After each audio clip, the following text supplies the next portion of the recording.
Good afternoon, ladies and gentlemen, and welcome once again to another episode of the ICT podcast series, Counter-Terrorism Today. I'm Itai Handman, and it is a pleasure to be here with you once again.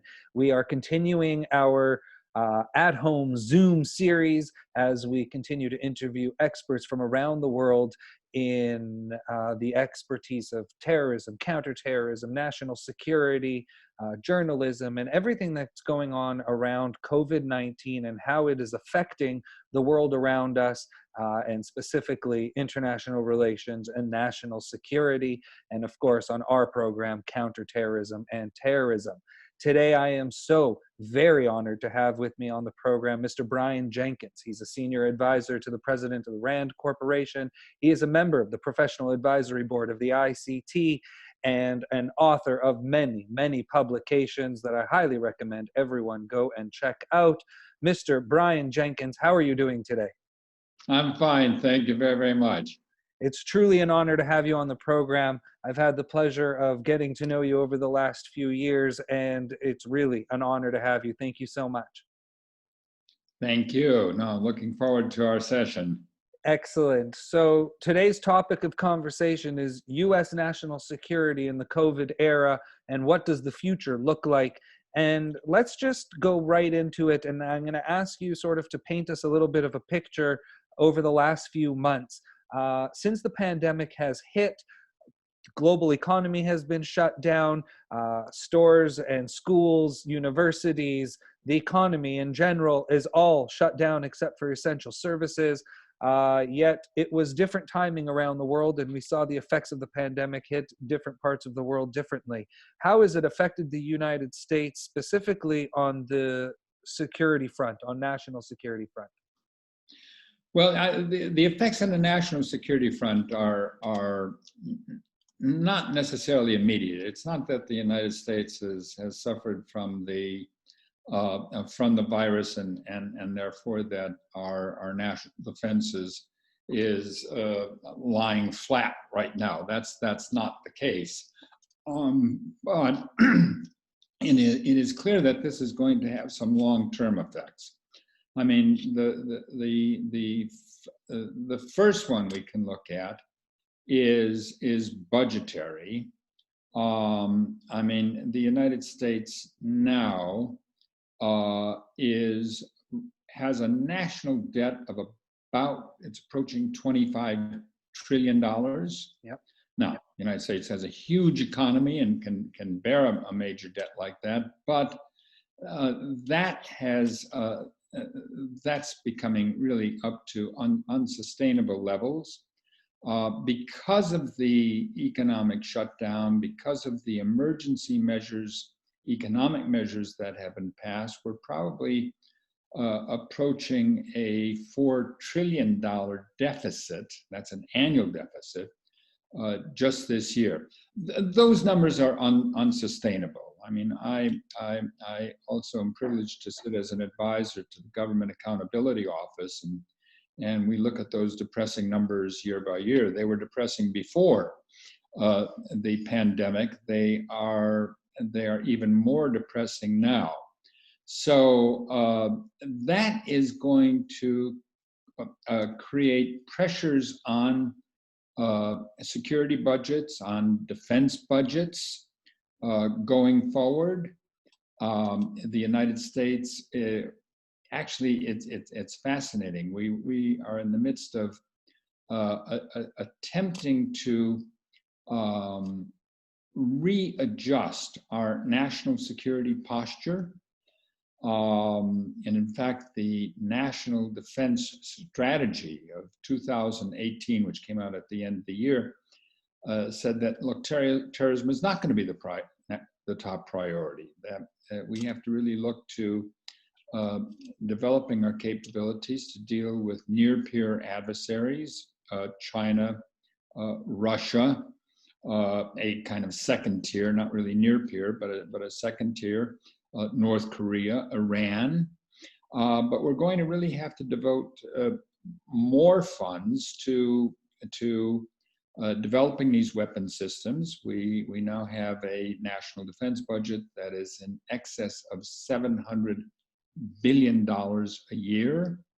It's not sure now with the budget issues and with all of the other competing priorities in the United States, economic recovery from the pandemic, other issues taking place in the country, that we're going to be able to sustain those kinds of expenditures. So that's that is one obvious impact that we have. We are still concerned about the issue of terrorism. We have 12,000 American forces deployed in Afghanistan. We have about 5,200 currently deployed in Iraq, a smaller number in Syria, and then relatively small teams, mainly special forces and training teams, deployed across Africa. But these are particularly in Afghanistan and in Iraq, these are costly deployments, and there is a determination even before the pandemic to try to reduce that presence in order to reduce costs on this. I mean, the operation in Afghanistan is running us about $38 billion a year. These are big numbers, and so the question there is, to what extent can we safely reduce the American footprint in these countries without allowing too much a risk to arise from possible resurgences by jihadist groups, whether in Afghanistan or Iraq or elsewhere. So this is another challenge that we're dealing with, which has been exacerbated by the pandemic. So those are some of the immediate and long-term budgetary issues and reconfiguring. So in the midst of reconfiguring, along comes a pandemic, which really reminds us that we can make plans, we can have strategies, and then there are things called events. And the events ultimately determine what you do. It's very interesting to tie in the budgetary issues with how national security is going to look in the future, because one of the main things that we always know about the American defense budget is it very rarely gets reduced. If anything, it always increases.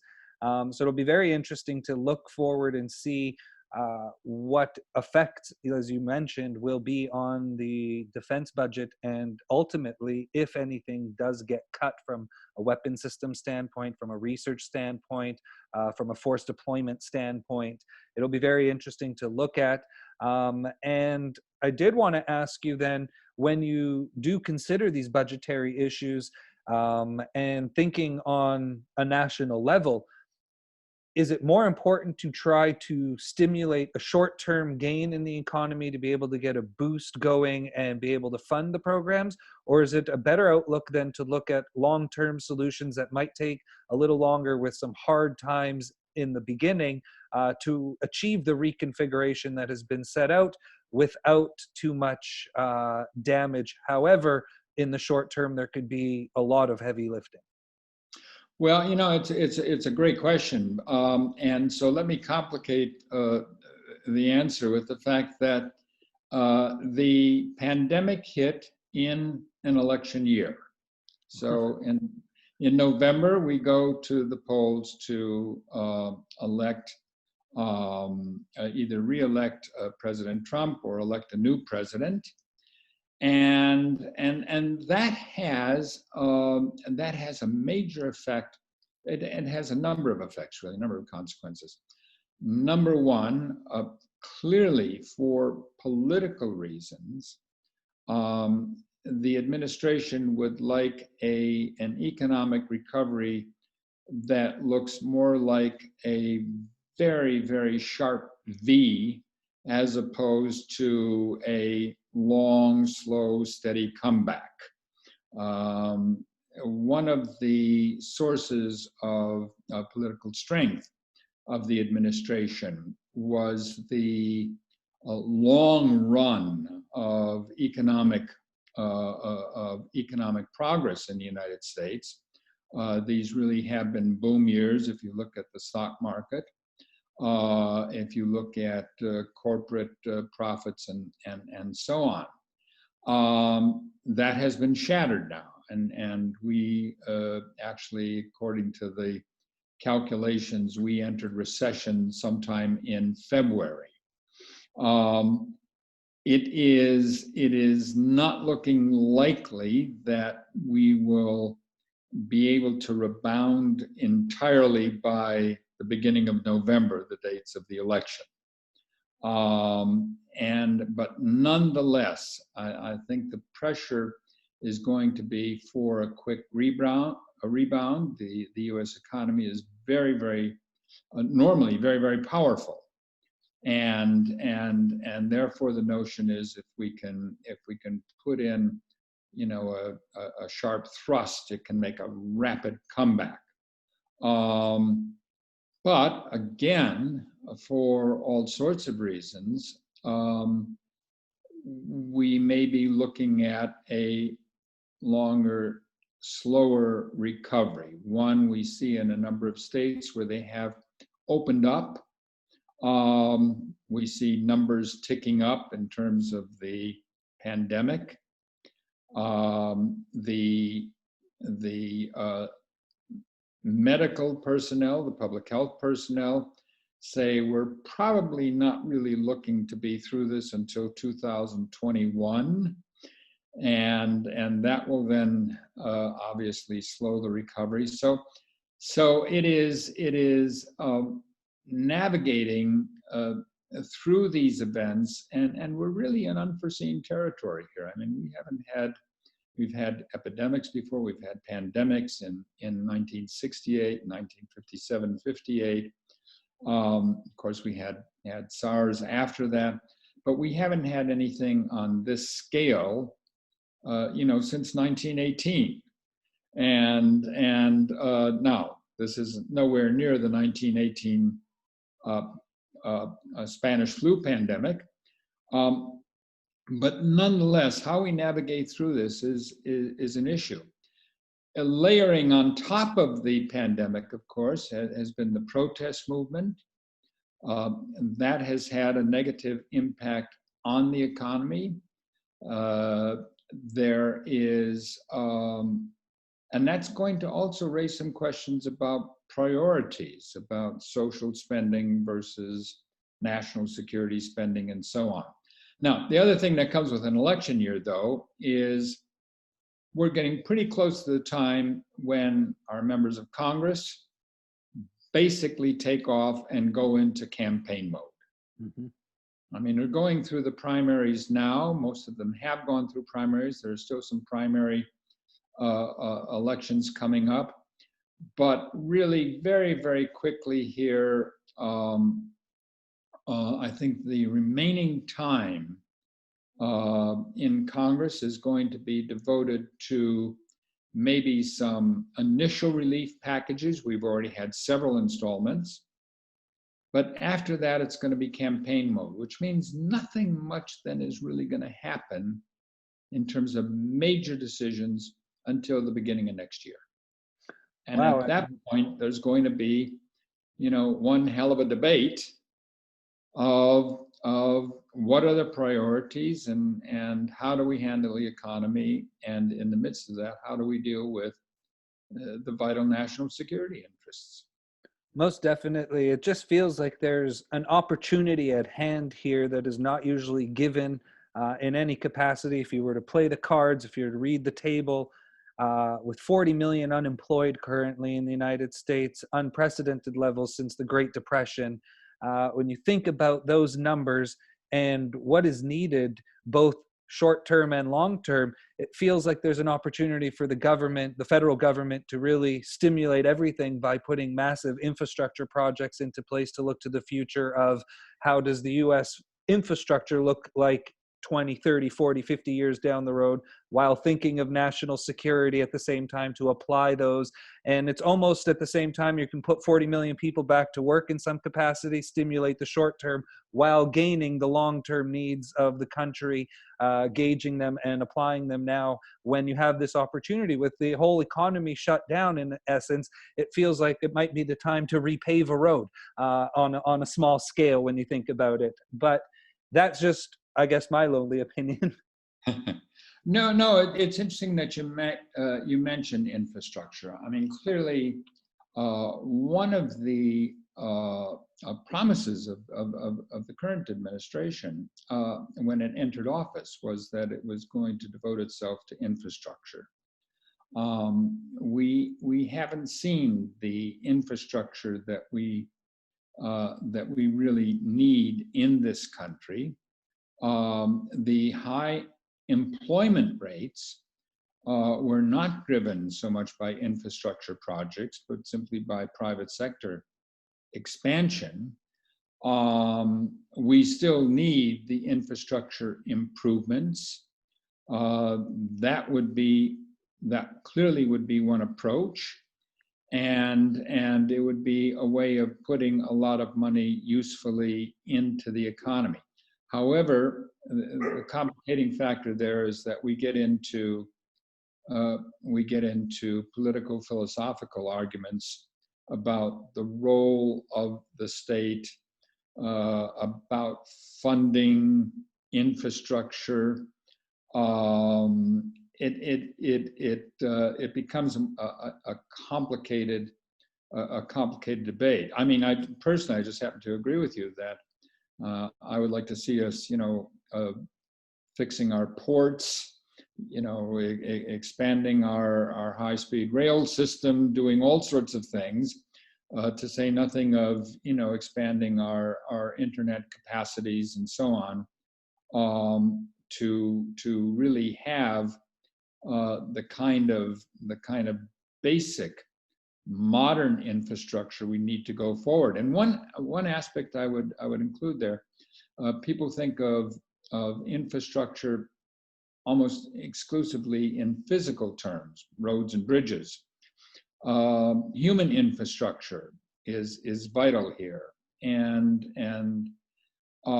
if we're going to really be able to expand our economy and deal with a lot of these other issues, we really have to invest heavily in the human infrastructure, and that means education.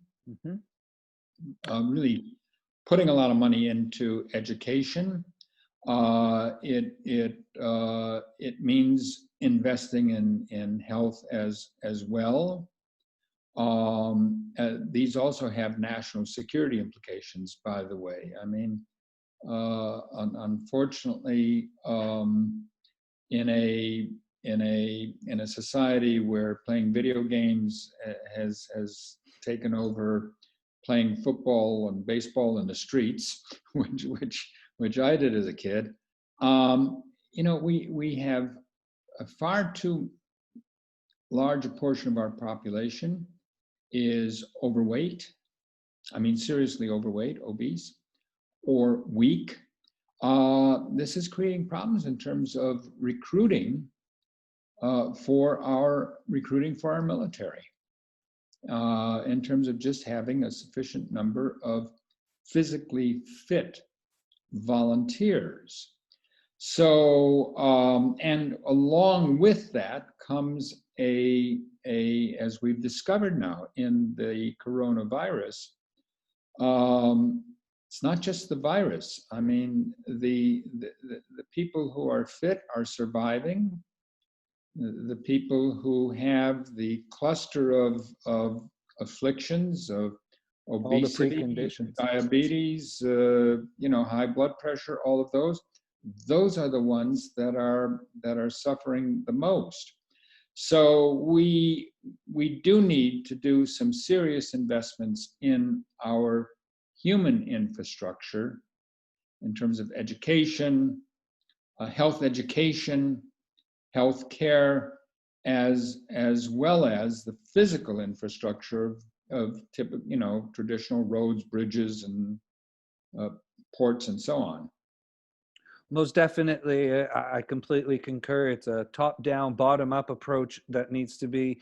The government needs to allocate the funding to rebuild those schools, fund the teachers that are needed to teach, put the programs in place to get kids fit and active again at a young age, so that when they do hit 18, 19 years old, there is a population ready to volunteer themselves to the public service, be it military or National Guard, anything else that the defense of the United States needs.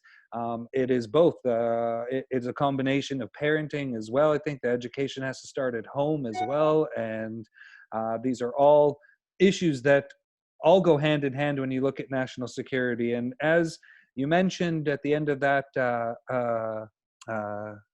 moment there, you spoke about ports once again, and that brings me to tie in a little bit about what's going on here in Israel. Was the Chinese Communist Party has its own national construction companies that seem to be popping up all over the world, and they were going to be in the running to build some high-end infrastructure here in Israel. We have seen Secretary Pompeo come here and speak specifically on some of these matters since the beginning of 2020, and definitely while the pandemic has hit. We've seen the U.S. government sort of up its rhetoric against China, posturing itself once again, positioning itself in the trade war as well as in the security war. We're seeing it with the 5G infrastructure, as we were speaking about infrastructure, that they do not want the Chinese involved, specifically with some of their Western allies like Britain, Israel, Canada. What type of impact has the pandemic had on the U.S. Chinese relationship, both from a security standpoint and then also obviously from an economic standpoint? Well, even before the pandemic, the tensions with China were building for a variety of reasons. One has to do clearly with the increasingly aggressive Chinese posture in the South China Sea in terms of expanding itself there, and the United States challenging that. Now, that didn't start with the current administration. I mean, that was a concern of the previous administration as well, that in fact tried some years ago to pivot to addressing Chinese issues. On top of that, there are the issues of trade imbalances, of protection of intellectual property, and so on. And so at the same time that the United States was trying to work out a new relationship with China to address some of these issues, there were increasing tensions. The pandemic has complicated those. And it has complicated those in the sense that the coronavirus originated in China. That's not unusual. Many of the viruses, for a variety of reasons that have nothing to do with malevolence, come out of China. But there have been allegations that all the way from the Chinese withheld information from the World Health Organization, and so that the world was less prepared to deal with it, all the way over to the conspiracy theories that somehow this was biological warfare. I don't subscribe to these outlandish theories, but they have been useful in the sense of useful to blame China for the pandemic. So China is taking the blame for the pandemic, and that has complicated things in terms of hostility. We've also, the United States in the past several years, and this is really a question. I'm trying very, very hard. I'm ferociously nonpartisan. So none of these comments are meant to be partisan comments. I am critical, equally critical of all of all administrations. But this particular administration has had a policy that it's going to be America first, that we are going to, we have engaged in trade wars with Canada, with Mexico, with Europe, with China. So in a sense, we're taking on the world with trade wars, and we have tended to downgrade our concern about our traditional alliances. And we have done all of these at the same time, so that the United States, which has always regarded itself as a leader of the so-called free world or Western world, has now to a certain degree isolated itself. And a lot of the things that we might have been able to do with strong support from allies and still do, I think to a certain extent, has become more difficult. If you're going to pick a fight, you don't pick a fight with everybody at once. And to a certain extent, I believe we have done that. We've picked a fight with everybody. And that has that's going to have long-term effects as well. The Chinese have exploited this. The Russians have exploited this. Our adversaries sense this and are exploiting it. I don't see, quite honestly, it is difficult to envision either China or Russia wanting to seek a war with the United States. That would be ruinous. On the other hand, it would also galvanize the American public. It would galvanize the American public. It would galvanize the rest of the world as well, in to a certain extent. And so they have been opportunistic, and what we're dealing with are disinformation campaigns. We're dealing with what the Soviet Union used to call active measures.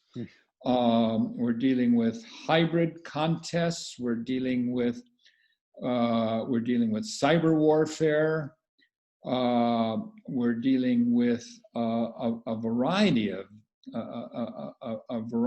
of challenges on a multiplicity of battlefields, and I fully understand the Pentagon's desire to develop the weapon systems so that we will not be at a disadvantage. But I always also hope that that's not kind of a nostalgia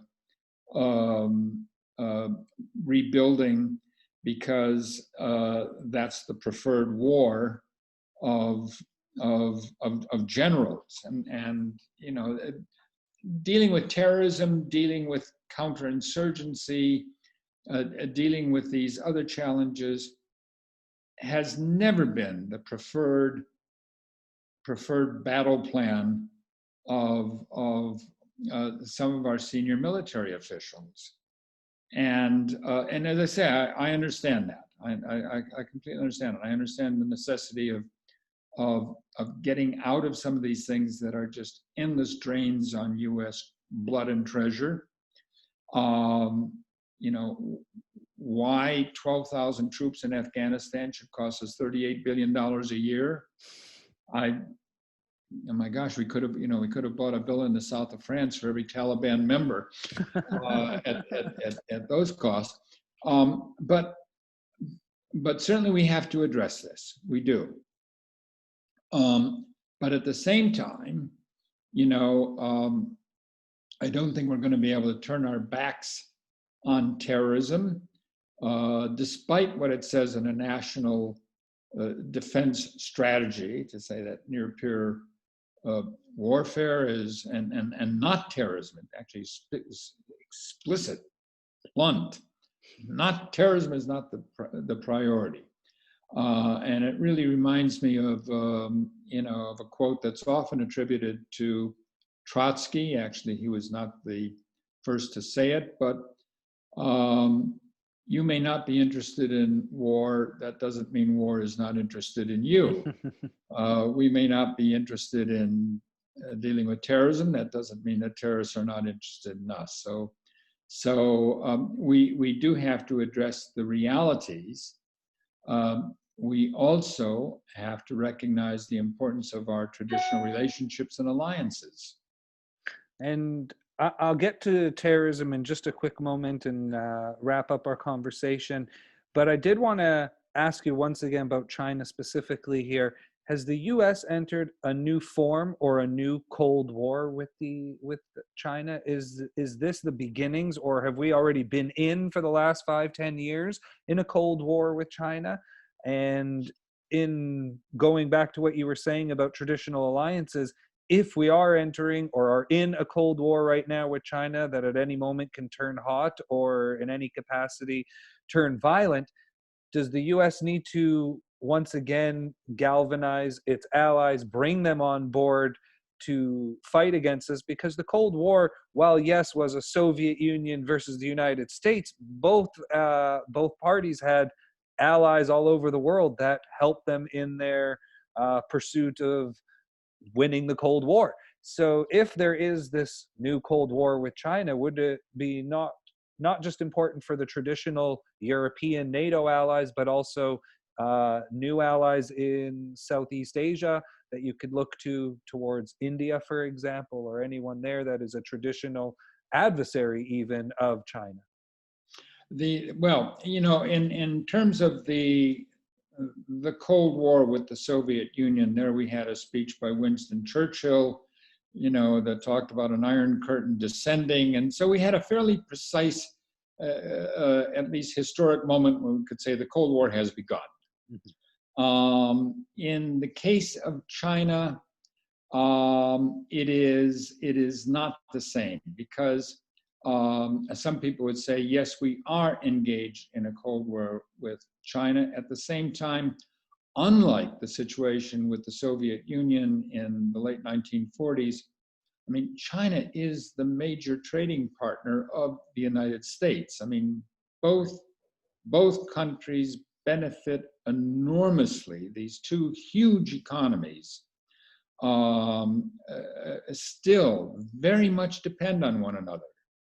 And so that makes the situation different. And the real question here is, do we go on in this economic embrace and yet politically,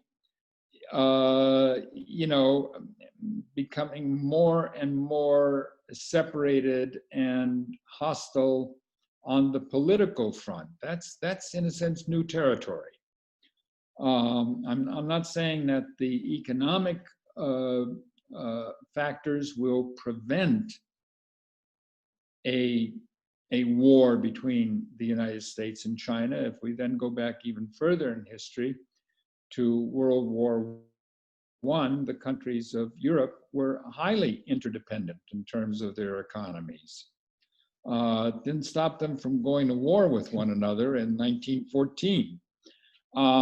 So I don't think that we can depend on that, but I do believe that the powerful economic interests of both countries, of China being able to lift up all of its people and bring prosperity to its entire nation. It really requires continued economic advances that are well served by a close relationship with the United States. And I think that the more people in China who are prosperous and are benefiting from that relationship to a certain extent is a hedge against squandering that in a war. So, I mean, now, the real question you raise, and the one to which I don't have an answer, is can we have a largely successful economic exchange at the same time that we have these sharp political differences? Does the political competition slide over into the economic competition? And you've raised several instances already, whether it's 5G or a port in Israel, whether those will become battlegrounds for a competition. That remains to be seen. This is we're going to have to see how clever the diplomats on both sides can be to handle this. Most definitely, and I'd be remiss if we haven't really talked about terrorism too much in our conversation here, and this is Counter-Terrorism Today, our program. So I did want to ask you quickly, how has the pandemic affected domestic terrorism in the United States? We know it from two fronts. Right now, law enforcement is extremely busy with the protests that are happening in the United States. We are seeing, obviously, the protests are also against law enforcement in a way. So we've also seen a rise in right-wing extremism during this pandemic. How has domestic terrorism been affected by the pandemic and the U.S. and Homeland Security's ability to contend with it, combat it, and know what's going on? Here we have to be careful not to allow the disturbing images on television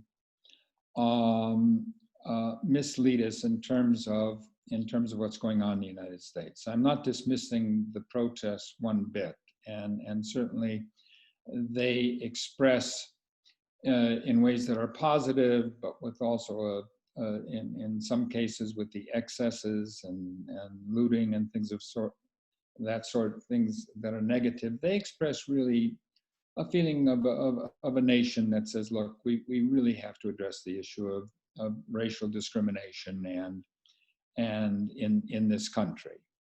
And in a sense, the police are currently the targets. But if we're talking about racial problems in the United States, it is not confined to police departments. This is a much deeper societal problem that we've had for decades, that has gradually improved, but still we have a long way to go on this. So, I mean, I clearly do personally support the right of individuals to protest and to make themselves heard. And we do have to address this. But, better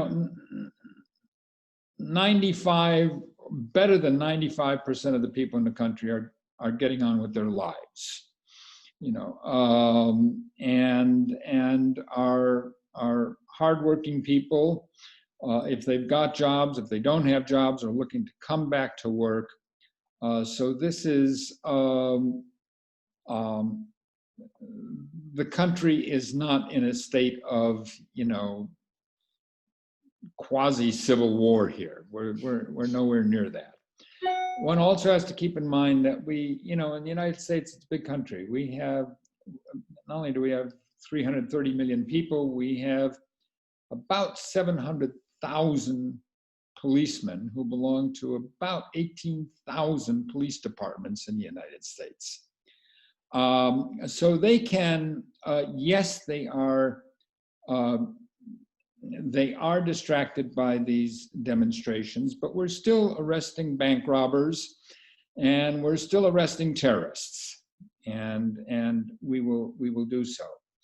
In terms of our number one foes from abroad, who are still trying to remotely recruit terrorists, homegrown terrorists, the jihadists. They are still active on the ground in Syria and Iraq and Africa, and they're active online. And they are doing their best to exploit the current circumstances by urging their people to carry out attacks. They're trying to inspire them by saying that the United States is in the process of dissolution, that we're going to fall apart like the Soviet Union did. This is part of their narrative, and so that they are seeking to take advantage of that, and also to present themselves as the champion of the oppressed. That's far-fetched, but that's their narrative. The right-wing extremists have benefited from this and have sought to exploit the pandemic. Even before the protests started, I mean, we were seeing things like right-wing circulating material that says, if you test positive or have the infection, visit your local mosque, visit your local synagogue, take a ride on public transportation, particularly which represents a diverse society, and so they have sought both inspiration and opportunity in this. The extreme right is something that was growing in Europe and is a continuing current in American history that narrows or widens in accord with circumstances. In times of stress, economic stress, social upheavals, it tends to broaden. I recall personally being on the Mall in Washington, D.C. in 1964, when the Civil Rights Acts were before the legislation, and there were booths for the American Nazi Party, the Ku Klux Klan, and all of these groups. So they do exploit these events, and when there's economic distress, when there is social instability, they expand. They clearly are doing so now. Having said that, we also see we have a long, strong anarchist tradition in this country, and they also take advantage of these movements. I don't know that they're so worried about racial discrimination, but it's an opportunity for them to advance their causes, which is really opposition to government, to the economic system, and so on. When you see signs at protests that say "Eat the rich," that has nothing to do with racial justice. At any rate, so in times of distress, the extremes pop up. They do. Having said that, I would be very, very careful about trying to put them within the traditional framework that we have used to deal with terrorism. I think that is counterproductive. We don't need a domestic terrorism statute. We have ample statutes to prosecute people for the commission of crimes, and people should be prosecuted for the commission of crimes without getting into their political pretensions, whether far left or far right. And therefore, I would keep them out of the terrorism framework. And I would say, commit a murder, you're going to be brought into court for murder. And I really don't give a damn what your manifesto says, what your sign says, what you believe you are doing. The crime is murder. And I would deal with it that way. I think to try otherwise, I mean, in dealing with the jihadists as a terrorist organization, no, we really did have organization. I mean, there was an Al-Qaeda, there was an ISIS, they had bases. ISIS had a state for a while. That was something you could deal with organizationally. In the case of both the far left and the far right, these are blobs. These are attitudes. Organizationally, really an assemblage of malcontents on both sides. So keep them in the realm of crime. Don't get carried away with terrorism. Don't militarize it. The police will be able to handle it. The FBI has been making arrests, and that is appropriate.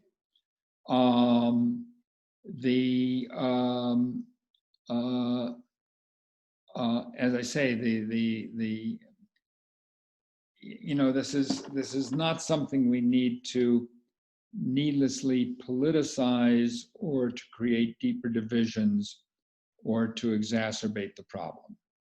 Most definitely. And my last question to you, Mr. Jenkins, is something you've spoken about extensively, you've written about extensively, both in the framework of war and in terror, hand in hand in fighting the war on terror, but also fighting traditional wars, is psychological operations and psychological effects. How would you classify, or how would you go about explaining to people the ramifications of the pandemic being exploited by terrorist organizations and traditional adversaries of the United States from spreading psychological warfare with the use of, or with the knowledge of, this pandemic? They certainly are doing it. We see a great deal of disinformation campaigns. Some of these are directed from abroad. A lot of them are conspiracy theories that we see generated in our own country, generated by our own citizens, and so that is something that is a new dimension in looking at these issues. My own view is that warfare in the future is increasingly about the manipulation of perceptions, and our adversaries appear to be ahead of us in their doing this, exploiting these things. But as I say, the adversaries are able to do so only because of the vulnerability of our own public. What's interesting is the adversaries that exploit these from abroad come into the various divisive issues in our society and attempt to promote both extremes. And it is opportunistic. Our best defense against this is not necessarily our ability to control or regulate the internet. It is rather the unity of our own citizenry. A divided country, divided against itself, is going to be very vulnerable to this. A country that is less divided is not going to be as much affected by these. I said in one testimony before Congress several years ago, they asked me, Mr. Jenkins, what is the greatest threat to national security of the United States? They expected me to say something like, I don't know, Russia, China, ISIS, Al-Qaeda. My answer was the increasingly poisonous partisan atmosphere that dominates our political system and increasingly is spreading throughout our society. A unified country is going to be able to deal with this effectively, and I hope that as a consequence of the pandemic, as a consequence of the protest movement, we come out of this as a more unified country as opposed to a more deeply divided country. Now that's I am optimistic about that. American institutions are extremely strong. And as I say, the American people, despite what we see on social media and the sort of frenetic activity and all of this taking place, most people are interested in taking care of their families, in taking care of their futures, and believe in the future of this country. And it is our own unity, our own sense of community, that is our ultimate defense against this. Excellent. Wow, what an answer. Thank you so much, Mr. Jenkins. I appreciate the way that you are able to enlighten everyone and explain the very complicated issues. And I hope our audience was able to pay attention and really understand and absorb the information that you provided to us today. It has been an honor to have you on the program. Anyone that may have come in partway through, there's been an interview with Mr. Brian Jenkins. He's Senior Advisor to the President of the RAND Corporation, a member of the Professional Advisory Board of the ICT, an author of many, many publications. And that's the last thing. Where can any of our audience members go and find some of your publications to read up on things that you have written and said, and where can they go to get it? Well, they can go to rand.org. There's a list of them there. They can go to the Mineta Transportation Institute. There's a list of them there. They can go to ICT itself, where there are some publications there or links to other publications. Excellent. It has been an honor to have you on the program, Mr. Jenkins. I hope that you stay safe and healthy, as well as your family, and all the best. Thank you very much.